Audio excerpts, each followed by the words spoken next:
Welcome to the Disney Hour Express podcast. I'm Abby. And I'm Rob. We are two hopelessly romantic Disney enthusiasts, Sharing fun stories, secret tips, and family travel experiences. If you are a Disney newbie, or maybe a season pass holder, we hope you find this information helpful. We turned our love of Disney into a unique boutique travel agency that books Disney and Universal vacations. We've got a lot of stories, so cozy on up, choose your favorite drink, Whether that be a cocktail or a hot chocolate, and enjoy the Disney Hour Express.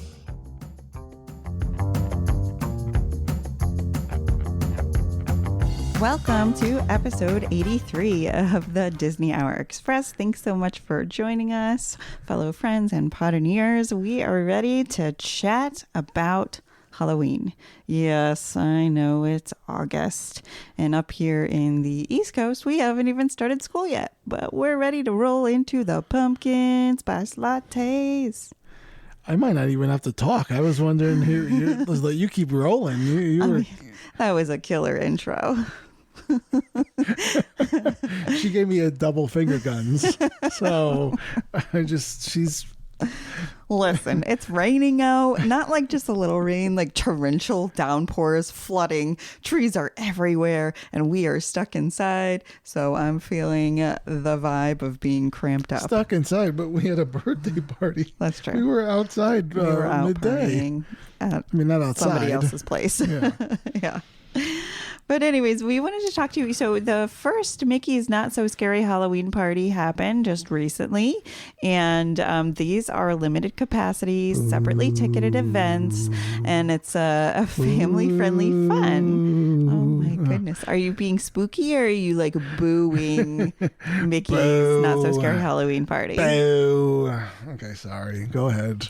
Anywho, Mickey and Minnie have new costumes for this event this year, which are cute and exciting. I'm not sure I can quite remember the old costumes, but yay! I thought they were like a darker color. They were like a blue or were they purple? Well, this year they're purple and green. So I remember seeing Minnie in like a black spider outfit last year. But Well, we took pictures. Maybe that was out just there. Hollywood and Vine. Yeah. So anyways, they do have new outfits. People are loving them. So just thought we'd let you know. I have no preference. So we're not going to go too in depth as we've gone in depth in the past, and we do assume that you know a little bit about this party at this time. And that you listened to the other 82 episodes of us rambling on. Obviously, come on now. But I did want to let you know that there are a couple of different things about the party that you might not know offhand. Kind of like the Lightning Lane multi-pass system is not available during these parties. However, if you have just a ticket to this event and you go and get right in at 4 p.m., you can, in fact, use your Lightning Lane or multi-pass between 4 and 6 p.m. But as of 6 p.m., it's done after that. And part of the reason behind that is because it is a limited ticket event, right? So, and I apologize. I think I said if you had a ticket to event, if you're attending as a regular guest, right, throughout the day. Yes. And then have the limited ticket event. Yes. But that's the reason why they're not allowing you to do that, is because there's really no need to, as most rides have a very low wait time. So Exactly. So especially around the any of the parades or the fireworks.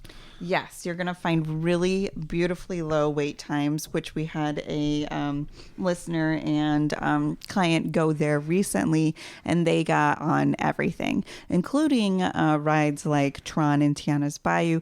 They don't have virtual queues during the party either, but the standby line is generally in the 40 to 60 minute range. So I don't know if that's kind of... It's kind of like normal, right? Because if you I'm have gonna say it is, even if you had a virtual queue, queue or anything like that, that's pretty much what you're waiting. Yeah. Yeah. So it's not really affecting those rides. They did say that again, the best time. We were watching a video, and I think it was Disney Food Blog, and they were recommending they're recommending that because there's 2 parades, which we'll get into. We'll maybe skip the first one, go to the rides during the first parade because that's when the majority of all the younger crowd is going to be there. So it's going to be more people there. And then you could kind of get on a ride a little quicker then. Gotcha. Now it looks like, and I'm giggling to myself because it looks like you edited. It was really Descendants because it's a dance show and it looks like you edited it to be really Descendants. But there's a new dance show called Descendants over. It's in the second line, it says Descendants. Does so it? Why, so that's why I didn't know if you were. No. It wasn't like the big capital letters in the second line. Dance, Descendants. Obviously, the party was inspired by the Descendants. Did you know I always wanted to be a dancer in Vegas? Of the Red. I didn't. Lord of the Rings. No, Lord of the Flats. Lord of the Michael Flatley. The Lord of the Dance. Oh, jeez, Louise, he's losing it, guys. Second margarita. So this is over at the Plaza Stage in Tomorrowland. Now, the costumes look phenomenal, and I know that my kids know every single line to this album, the Rise of Red Descendants album. In fact, one of our daughters got a prize, or a present of one of the Descendants doll, Rise of Red, and they all Bailey knew. She was like, "Oh, you got." Whatever her name was, and I was like, she had a name. Yeah. Exactly. They know it all. So really exciting. I'm excited that this is new. I hope that it's popular. In the video, it didn't look like there was too many people over there, which made me a little sad, but it's always fun to jump in on a dance party when you can. One of our suggestions for this is there is a lot of exclusive merch, right, that you can go over in the Emporium on Main Street. Now, the lines for that were looking very, very long for checkout. You can do something called mobile checkout, and it's where you need to have your My Disney Experience app, and you're going to scan in. If you don't have your My Disney Experience app, what are you doing? You can scan in. They have near the checkouts, they have kind of a poster board up there. I don't know what you would call it, but you can scan the QR code that they provide, and then you're going to scan all your items. You're going to check out, right? Because your My Disney Experience account should have a credit card in there that you can check out with. And then you're just going to show the QR code at exit. So they will just check your bag on your way out. But this is a way more efficient way to purchase your memorabilia when there are super long lines. We did it one time with a pin, and it was easy flow, good going. I actually did it this last time when you had to escape in Epcot. Gotcha. You escaped with Bailey, and I went, and there it closed one line, so it was closed one of the registers sides, and you had to go to the other side, and it was a long line, and I was like, nope, I'm gonna app it. Yes, and I hope that this becomes we love having person-to-person interactions. It's great. I do not. I know, but it also creates jobs and supports lifestyles, so we want to keep it there. But they could become the mobile coders and then work on the app. The mobile app is a phenomenal way to go. So there is one treat now, and the next, or is it next week? In a week or so, I will be attending a party, and I am so excited because there's who are you going with? Am I going with you? I know. Wait, Rob is a little upset about this. Wait, when are we going? No. Wait a minute. I'll FaceTime you the entire time. Wait, where am I going to be? You're going to be home. With who? With the kids. Oh. And Lando and Molly. Now, And Freya and Tiger. If you want to talk about something that's really scary. My next week. Listen, I happen to have a business trip, which business women often do. Business. And I she's just attending a Halloween party. I just add a little fun event in the evening when I'm not in conferences all day. Sure. If this was in Sandusky, Ohio, would you have gone? Yeah. Okay. All right. Maybe. I mean, I'm sure there's cool events in Ohio. Yeah, sure.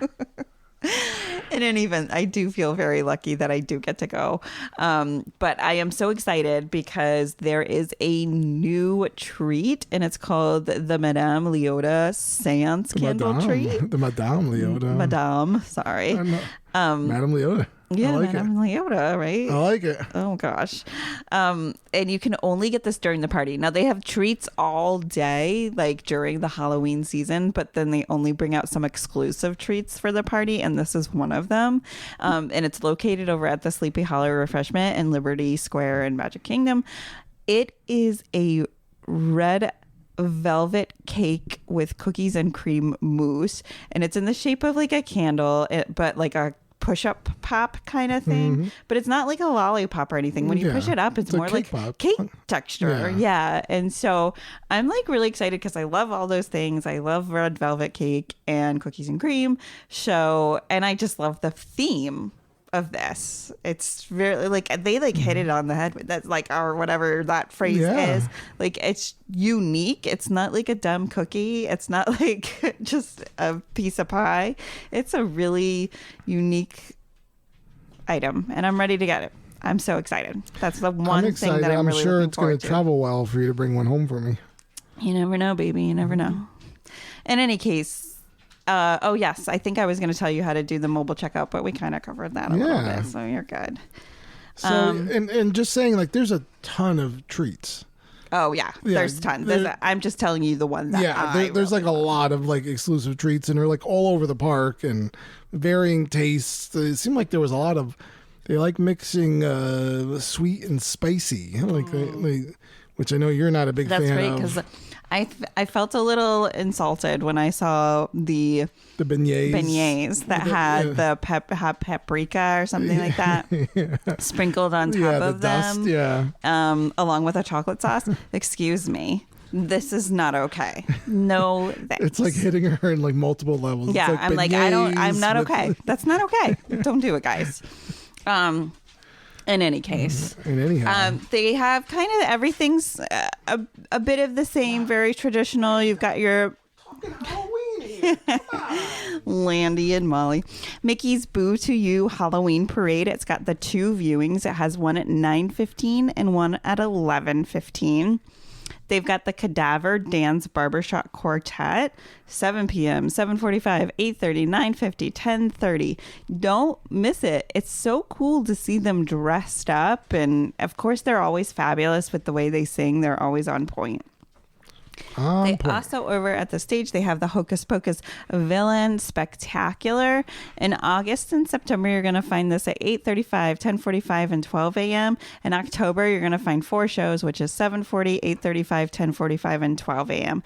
Now, the reason why they do that, the sun's going down much earlier in October, so by 7:40, they're expecting it to be dark. And the show obviously has like a lot of lighting and whatnot, so it's going to be good. This is one that you should not miss if you are going. I know. I'm so glad. Next week we're gonna go. Yay! I'm sorry. Now over at Disneyland, we've got the Oogie Boogie Bash, which is starting on August 25th. Again, this is completely sold out. So if you don't have your tickets, I'm so sorry. Yeah. You are not invited. Usually on the opening day, it's pretty much booked, if not almost there. Again, the Lightning Lane Multipass is not available during this event. They're going to have some possible new characters, which everyone's a little excited about, that Hades might be making his debut. And excuse me if I say this incorrectly, but Dr. Doofenshmirtz from Disney's animated series Phineas and Ferb might also be making his debut at Oogie Boogie Bash. Let's call one of the kids and they could tell us if we're saying it right. I know. But that's kind of our roundup. I mean, it is interesting how Halloween is just a big seasonal event like Christmas. Well, I think for years, right, we've been, everyone makes comments about how, and it's like that now, the Halloween candy is already out at the grocery store. It is, yeah. And absolutely. it's moved into August. So you could even, like, you would say, yeah, it's Disney. They're just trying to put something else out there. That's it's a profit. And that's why they're doing it so early, because it's limited and so on and so forth. But it just seems like it's everywhere. Yeah, I felt like, though, like last year we really tried to delay talking about the party because we just weren't ready. Like, I'm going to be honest, I'm not ready for the cold weather, but I'm ready for the seasonal event. I felt like at Disney not having any events over the summer was kind of like, what are we doing? What are we talking about? Where are we going with this? Pray to the sun god Ra. No. So it was kind of like a bummer in that aspect, as there were no festivals, right? We do have, Food and Wine coming up pretty soon here. That starts at the end of August. But since the closing of the Flower and Garden, yeah, it like nothing, which is like so sad. Then we get this, and then the Christmas stuff, and then then we're gonna roll on. I hope that they decide to prolong Flower and Garden next year, because it was really an unnecessary early closure to that, in my opinion. Yeah, I wonder what the reasoning was behind it. I don't know. Maybe low crowds in the summer. Yeah. Interesting. Anyways, what do you got over there?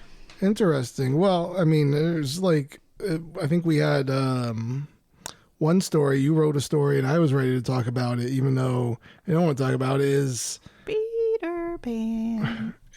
Peter Pan's flight. It had been closed since July 8th. Yes. It is now, it was supposed to open on the 21st, but it has opened early. Now, July 8th, the 1st, you figure it's like a 6 weeks or so. It's about 6 week closure. 6 weeks closure.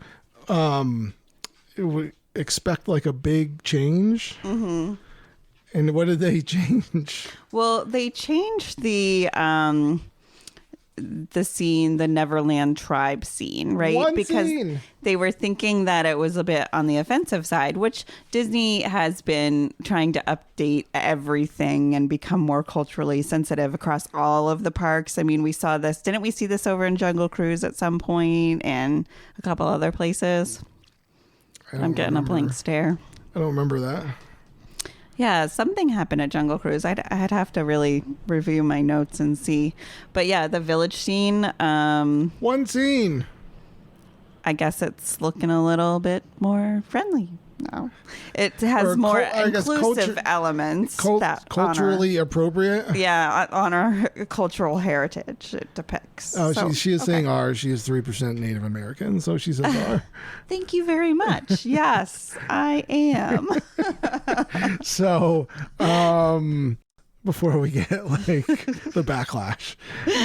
Anyway, it's one scene. Like they spent 6 weeks for one scene of the ride instead of like, you gotta get the lighting, you gotta get the floor. But why isn't it like just make it cooler? I know. We were hoping for something better. Like not that that's not good, but we were hoping for a lot of updates because this ride is old. Listen, this rain is beating down on our house right now so hard. I feel like it's going to come right through the roof. Well, we are upstairs. Holy cannoli. Look at that. You can't even see. And these dogs wanting to go outside. So, I don't know. It just seems like they could have just redone everything in 6 weeks. Considering that it's not like a mechanically extravagant like it's not like a bunch of like really cool technology that's new, and like it's just kind of old animatronics that don't even really move. Like even the new one now, Tiger Lily's like dancing with another female Native American figure just on like a turntable track. Like it's not even like she's like an animatronic or anything. I mean, it's so simple. I don't understand why it took 6 weeks and why people keep going back to this ride. Well, Right, we've had discussion. I get it. All right. You like it. I understand. What? There's a I do reason not that- like it. And the kids are not gigantic fans. But yeah, I mean, I'm not going to harp over the 6 weeks. I am going to just harp over, like, I wish they had decided to do more. That's all. That's all. I agree. What else you got going on? What else do you got? Well, hey, I just wanted to mention this because school is getting back into session and there isn't much longer until applications for this are due. Oh, wait. Let me, hold on. Let me just slide this over to you. Here's my little soapbox. Here I go. And I am getting up on it. There is something called the Disney Dreamer Academy. And so if you're a teacher out there or a parent and you know that your high schooler belongs in this, you need to think about applying now. The Disney Dreamers Academy is an annual program designed to inspire and empower young people. And they put the ages from 13 to 19, but you need to note that it's 9th to 12th grade. And this is to pursue their dreams and reach their full potential. Each year, 100 students are selected for an all expenses paid trip to Walt Disney World, where they participate in immersive career workshops, networking opportunities, and motivational sessions with industry leaders and celebrities. Now, also, along with the child's ticket and paid their way, there's also a parent that's included in that, right? Because obviously you don't want to send your kid away and not know what they're doing. So eligibility, you have to be a U.S. high school student between the ages of 13 and 19 in the grades of 9 through 12, which we already stated, and they should demonstrate strong character, positive attitude, and the ambition to make a difference in their community. So you can go ahead. They can either write the essay themselves or you can write an essay about them. The applications are due by October 31st, 2024, and the experience would happen on or about March 26th through the 30th of 2025. So if you know a student that you think would absolutely meet these standards or would be phenomenal in this kind of opportunity, visit DisneyDreamersAcademy.com. I just wanted to put that out there. These programs really change lives. I was nominated for a program and got to go to New York City when I was in high school, and it was life-changing. So anyways, I just wanted to put that out there. That was a lot of talking. Was it though? Yeah, you gave it a lot. I was like corralling dogs. It's a good program. Go ahead, and you can find it at DisneyDreamersAcademy.com. That's right. DisneyDreamersAcademy.com. Now I also see a note that you have a Universal has a huge deal. Well, listen, folks. Listen, I like to do a little back and forth here. Why don't you talk for a little bit? I'm going to go for a little while. Let's finish your last note. All right, so Universal really does have a huge deal. They, I think, in how Disney had their free dining plan, Universal now has their dining card vacation package. And it's available for select travel dates from November 7th, 2024 through April 10th, 2025. And this package includes a food and beverage dining card, which could be worth up to $1,000, depending on your accommodations at the Universal Resorts hotels and your park admissions. So packages are available for 4 or 5 night stays with park to park tickets. So this is like the dining card that you would get. For example, if you decided to stay at Lowe's Portofino Bay Hotel, Hard Rock Hotel, or Lowe's Royal Pacific Resort, these are the higher end resorts. Now you're going to be paying pricier prices for these. I mean, we're talking like $400 and above a night, but you would get an $800 dining card for 4 nights or $1,000 dining card for 5 nights. If you decide to stay at Lowe's Sapphire Falls Resort or Universal Cabana Bay Beach Resort, you could get a $500 dining card for 4 nights and $600 for 5 nights. Now, it's interesting that Lowe's Sapphire Falls is falling in the same category as Universal Cabana Bay Beach Resort, because I wouldn't think that to be the case, really, because Cabana Bay has definitely it's kind of considered a lower tiered resort. But at this time, I think because of the way that it has the space, it's just super convenient for families, right? It gives their rooms give just a little bit of division between mom and dad and the kids. And a lot of people do like that.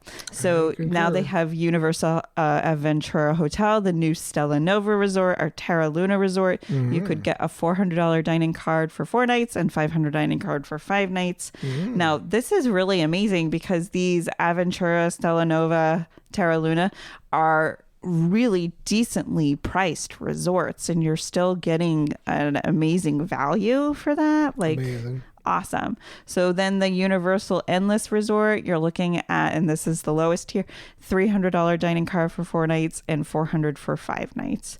So the deal is available to book now, but remember, it's for those dates that are between November 7th and April 10th. The dates. Yeah. And keep in mind that during that time, you are going to see Universal Orlando's Mardi Gras. I gotcha. Parades and experiences, so it's a nice time to go. Now, I'm going to say this, and this could be a semi-hot take. 4 or 5 nights is too much to be at Universal Studios. But 2025, Epic Universe. 2025? But this is for 2025? Right? Yeah. I think, okay. It starts in November, but it ends April 10th, 2025. Yeah, I don't think it's going to be open by then. True. It could be just that they're trying to get double visits. Trying to get you in. That's why I don't think, I think that's too much for Universal. I think 2 days in the parks is, you can pretty much do everything. A former pass holder to Universal, I disagree. But it wasn't like you were going there for like 4 nights. Yes. So our daughter is trying to tell us that our basement is wet, and we would expect that with this kind of rain. So it's safe. Yeah, we would definitely expect that. Anyways, I'm sorry that you feel like Universal is not worth 4 nights. 4 nights. That's a lot of days. Yeah. At Universal to me. But hey, everyone's got their own thing and they want to go at their own pace. We move a little faster. Yeah. Yeah. Exactly. Well, in any case, what do you got going on now? Come on, share me some news. Yeah, I got nothing. All right. Well, it's been a good show. Let's wrap it up. We got a little bit more, but we had guests in here that we were trying to remain quiet. That's right. We got some videos and whatnot of our wet basement. I totally understand. So one of the things I wanted to talk about was the one of the new developments coming over to. Well, let's talk about maybe 2 of them. Let's talk about this one. Is kind of a little bit more controversial, and I was just watching a video before, and like you said, the travel specialists were talking about it in chat when it was coming out, and it's the like Monsters Inc., right? Where is it going to go? Where is it going to go? Because it has to be a somewhat larger area, because they're creating a land, right? It's not just one ride and that's it. It's going to be a little bit more. Well, because they're definitely trying to mimic like the Monsters University building, right? Yes, they are, as well as like just the neighborhood. Was it Monsterville or something? It's called something like that. So they're talking about putting it in one of the an area that has some room that just is a little bit. Always kind of feels unoccupied or not full, and it's over in Muppets Land, as we said. That could be a possibility. It's not like they do it. They have Pizza Rizzo. They have Muppets. they couldn't move Muppet Vision 3D. No, really? I mean, is it like known necessarily for that building? I mean, is the building the important area? Well, they have like the Miss Piggy fountain and like Could be moved. It could be moved. You know, though, like, okay, there's going to be a lot of heat, but now that I'm like in my mind envisioning what that looks like, I mean, even that fountain, I think there was a fountain in the Monsters U. Okay. Like, I could actually see that.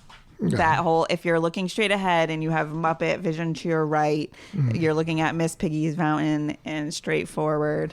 So there's that, and then the other thing that the other place they're talking about putting is an animation courtyard. Okay, yeah. And that is somewhere where it's like a lot of that stuff is just not used properly. Like they said, they have the Star Wars launch bay, which is pretty much a vacant building that's just used for occasional meet and greets. Because obviously there's an entire land, Galaxy's Edge, where there's Star Wars, and you can have meet and greets throughout that property there, which they do. Like they had Mando and Grogu and certain things, and other than that, there's like a Nick Jr. Building where again it's just more meet and greets, so that can go. It just makes sense to me that would be an area. Molly, put it away. These dogs today, they're restless because they can't run around outside. Yeah. So I think one of the big reasons for not putting it where Muppets is, and I think I kind of alluded to that, is just the general flow, right? Of the park. Monsters Inc. land is going to be a draw for however long. So the flow would be really bad. Going that way. Just because it's congested like everyone's going to be going that area. It could just be like a crowd flow issue if they're putting it where the Muppets land is now. Sure. Because everyone's there and then going to Galaxy's Edge. So it's just going to be a ton of people flowing there, especially first thing in the morning. Whereas if it's over an animation courtyard, it's a little bit more spread out, the flow. Because it's like Galaxy's Edge to the left, Monsters Inc. land, and then, Toy Story to the right. Kind of, because that's the easiest way to get around to Toy Story land. Okay. You go right around Mickey and Minnie. You got Mickey and Minnie straight away. Then you got... it goes around back, and then Tower of Terror, obviously, down Sunset Boulevard. Right. But there's a lot of space over in the, courtyard area, the animation. Yeah. I think there's enough they can do stuff. I think they said that there's offices that are beyond the launch bay. So that would put out a lot of people. Okay. A lot of workers, but I mean, how hard, replace office space. I think it could be done. Anything. All right. Well, that's one thing. The other thing is the Pirates of the Caribbean. We've been talking about this tavern now, right? The Pirates of the Caribbean is tavern. But Aye, matey. Oh. Okay. She also does voices. I like it. We didn't know where this tavern's going. And so there was a quick service restaurant that was across from Pirates of the Caribbean that had closed down. It was called Tortuga Tavern. And now it's reopened as a gift shop. Okay. Where it seems like now that's going to stay there. It's going to be another gift shop, even though there's a gift shop that's over the right. I don't know if they're going to move the entire gift shop, that where the Pirates of the Caribbean gift shop is now going to be moved to that Tortuga Tavern. Okay.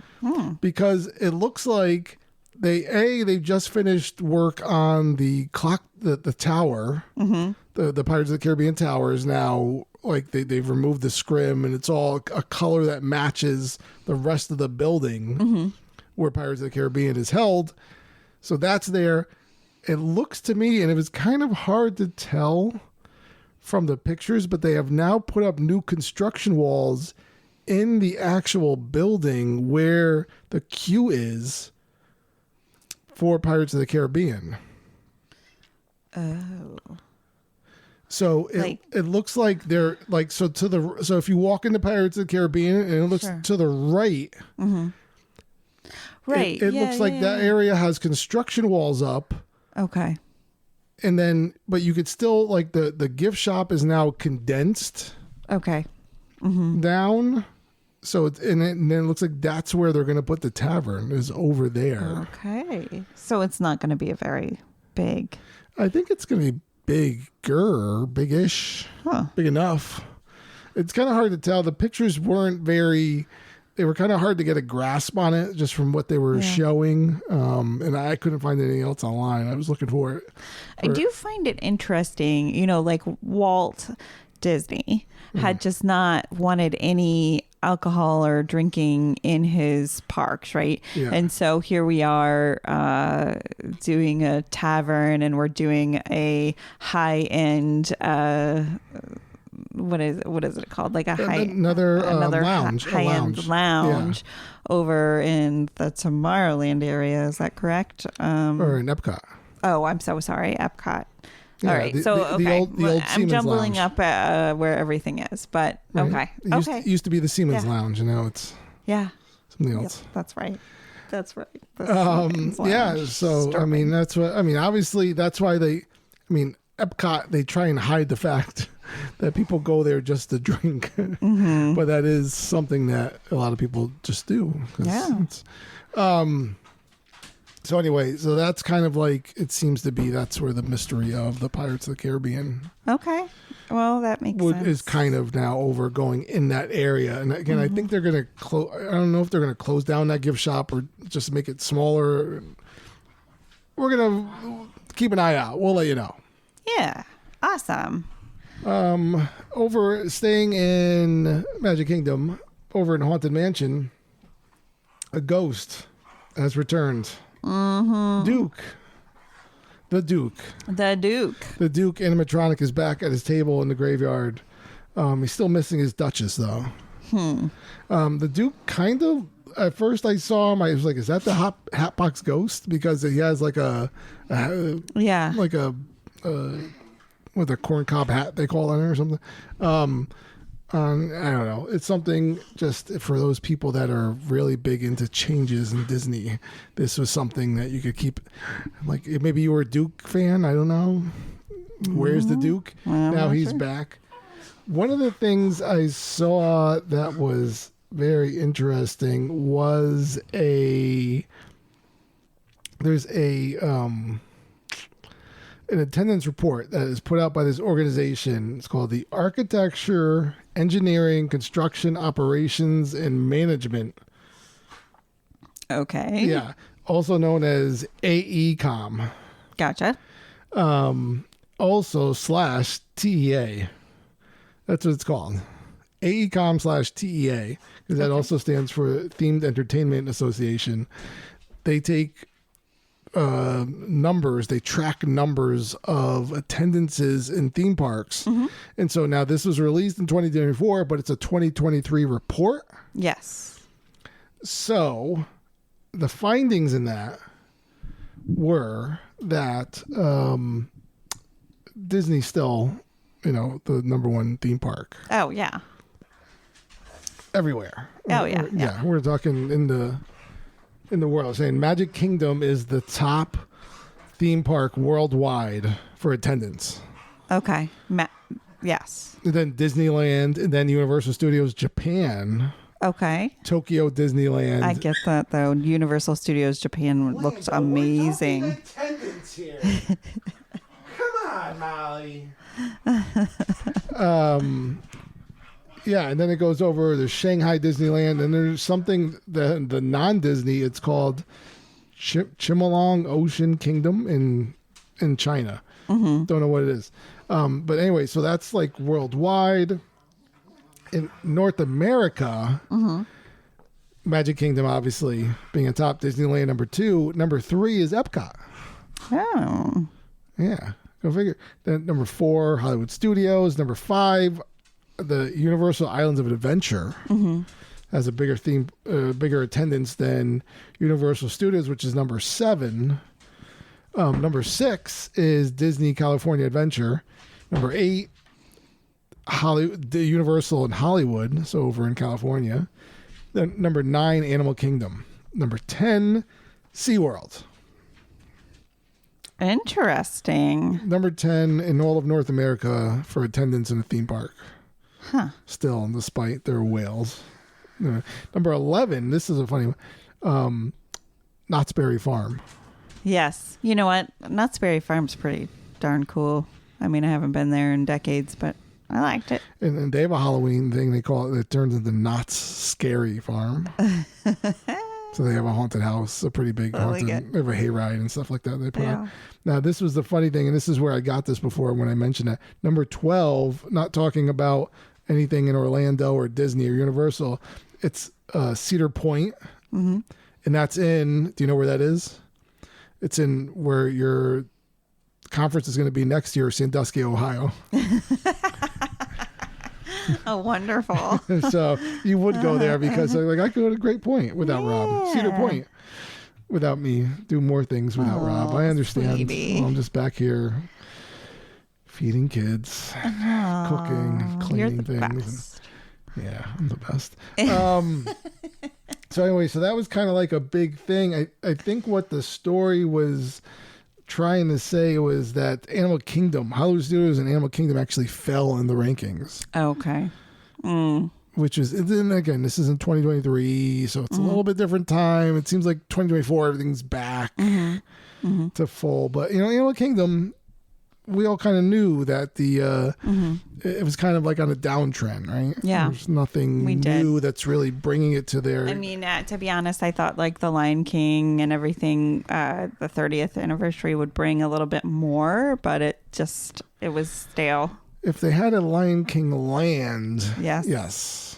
Yeah, right, but that's not going to happen here. Just for the ride, just for the show. And I mean, Pandora's awesome, but you need something else, and so they're going to get that with the new Tropical Americas land.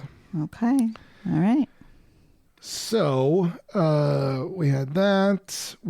Now I kind of find this interesting, and they've already tested these in, I think it was in Epcot. No, it was in. Yeah, it wasn't Epcot. They tested these in February, but there was X-ray machines showing up at Animal Kingdom for security in the queue. Mm-hmm. And so instead of you having to go through the whole process of emptying out your bags to have it checked, they were just putting it through an X-ray machine, like at the airport. Kind of, yeah. So they're contactless X-ray machines. Isn't that what Universal has? I feel like you get into a queue, you put your bag down, and then does it go through an X-ray and they just look at it, or do they? I thought so. I thought you put for it some on reason I'm drawing a blank now myself. Yeah. No, I'm like just remembering the whole entry of that. As a person that gets pulled over, has to, get moved over in line, especially at Magic Kingdom, it's just a giant pain. Right? Oh yeah. The wait is so long there. And then you have to go through and you're separated from the rest of your party. And you're like, go on without me. And then anyway, if they could I'll put my bag in X-ray. I'm not hiding anything, obviously. Right. Put it through as long as it goes by quicker than this. Yeah. Than having me wait in this line to open a bag to empty the contents of the bag on a desk. Mm-hmm. So I found that interesting. Again, it was just like a temporary test. Mm-hmm. Hopefully they continue, the testing worked and they can implement them. Yeah. Otherwise, I also heard they're going to do cavity checks. Extra deep. Anyway. Wow. Rob, really? Gross. We did Neverland. We did the Cadavers, Duke, Pirates. Going over to our friends over in Universal, obviously they're getting ready for Halloween Horror Nights, which is going to start in about 2 weeks. Dun, dun, dun. So there's all types of things popping up and scary looking boats and a million things. But they also just they just announced the dates for the 2025 Mardi Gras. Yes, they did. That's Yes, they what made did. me think of it when I was announcing the other stuff. And so it's going from February 1st until March 30th. Mm-hmm. It's going to be the Universal Mardi Gras International Flavors of Carnival will return. And then I guess, right, they always kind of show you what the parade is about at the tribute store the year before. So like last year's parade was all about the elements. Yeah. And that was displayed at the tribute store the year, in 2023. Yeah, sure. In 2024, the theme here was, and I guess it's supposed to be themed to a river cruise. Oh, interesting. Yeah. All right. So whatever that means. That doesn't really sound like it could be scary, though, a river cruise. Why does that have to be scary? It's a Mardi Gras. Mardi Gras, yeah. Okay, I'm back. I'm back with She's you. back. She was A thinking river cruise. Halloween Horror Nights. Yeah, She was thinking. I was thinking Halloween. River cruise, yeah, that fits with a New Orleanian Mardi Gras. Got it. Yeah. Check. New Orleanian. So we're at about 45 minutes, but what I figured we'd do, since we haven't done it in such a long time, and we're a little bit removed, is we're going to take a trip around the queues. We haven't done this in quite a while. All right. What do you got? So, right now it's 5:38 on a Sunday. Mm-hmm. We're talking August 18th. It's generally a lower, right? It's not usually this busy, right? People are getting ready for school. There are not as many people on vacation as one would expect. So with that being said, and I will let you know that Star Wars Rise of the Resistance is currently down, temporarily closed, as it tends to do. Just one of those rides that breaks down. What's the longest queue time in all of Disney? Longest queue time in all of Disney. Oh, and Frozen Ever After just went down. By lines would need to be. I'll give you a hint. It's surprising a little bit. It's surprising. Not something that's normally the longest queue time.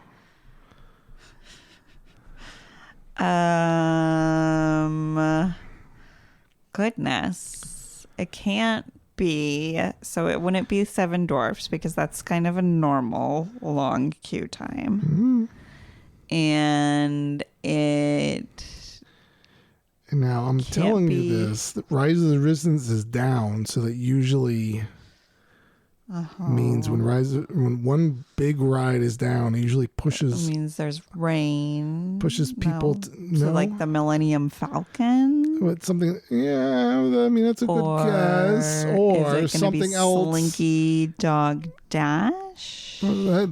Which is typically the longest line. Usually could be. Would it be Mickey and Minnie's Runaway Railway? So I think we will end your torture now. And I will tell you that it is the Twilight Zone Tower of Terror. Aww. A 90-minute wait right now. I get it. That is the best ride ever. Which worth the wait. We couldn't go on. Yes, well, that's all right. Maybe next time. Avatar Flight of the Passage at 80. Rock and Roller Coaster. See, because Hollywood Studios. Rock and Roller Coaster, 70 minutes. Navi River Journey, 65. Slinky Dog is 60. It's funny how, right? That's usually a longer ride, but for some reason that one's lower than the other. Toy Story Mania, 55. Mickey and Minnie is 50. See how one ride going down, a big ride like Rise of Resistance going down, throws off everything. Got it. Now, going to the other end of the spectrum, I'll tell you, there's 12 that are all at a 5-minute wait time. Pick one of the 12. Living with the Land. Living with the Land is one of them. Yes. I love this ride. That's it is the amazing. lowest wait times in all of Disney, including also on that 5-minute wait is Dumbo the Flying Elephant, Grand Fiesta Tour starring the Three Caballeros, Journey into Imagination with Figment, Mad Tea Party, Magic Carpets of Aladdin, Prince Charming Regal Carousel, The Seas with Nemo, Spaceship Earth, Star Tours, Swiss Family Treehouse, Tomorrowland Speedway, Tomorrowland People Mover. It is not a busy day at the Magic Kingdom. That's okay. Everybody's kind of gearing up to get back to school, It's a right? 35-minute wait at Haunted Mansion. Peter Pan's Flight, the newly opened but not improved Peter Pan's Flight, is 35 minutes as well. Seven Dwarfs is only 45, so that shows you what the type of day. It's a good day to be at Disney right now. It's a good day, yeah.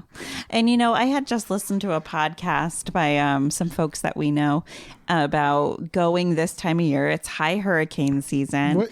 Wait, and you listen to a Disney podcast? I do. Wait a minute.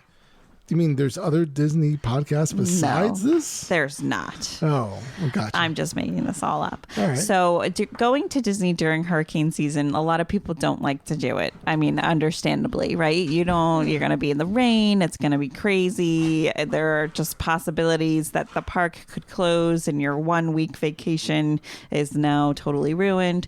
But if you have flexibility, sometimes it's a really good time to go just because the wait times are so low and it's so manageable. Yeah. We went pretty early in August. It was an early August trip a couple of years back. Well, we did a late August trip too. Remember, that's the one that we all got COVID and the girls missed the first day of school because of it. Oh, so it right. was a late August trip. Yeah. And we actually found that the weather was actually better in late August than it was in late June. It was just excruciatingly hot in late June, and in late August it seemed to be hot, but not in a fashion that's right. of you we felt did like you were in the seventh That's right. That layer wasn't for some reason I keep thinking that was earlier in August, but that was later in August. Yeah, it was later in August. It was about this time, right? Mm-hmm. So yeah. We did find that it was a pretty pleasurable experience. Yeah, no, we liked it a lot. Besides the COVID. Yeah. I mean, that's 2 times now. Yeah. In any case, I don't know. Any other news? I think that's it. That's all I got. The roundup for our Disney Hour Express this week. Of course, we covered a lot of different things as well. I hope you enjoyed it. And please let us know if you have anything you want to hear about on DHE on the next episode.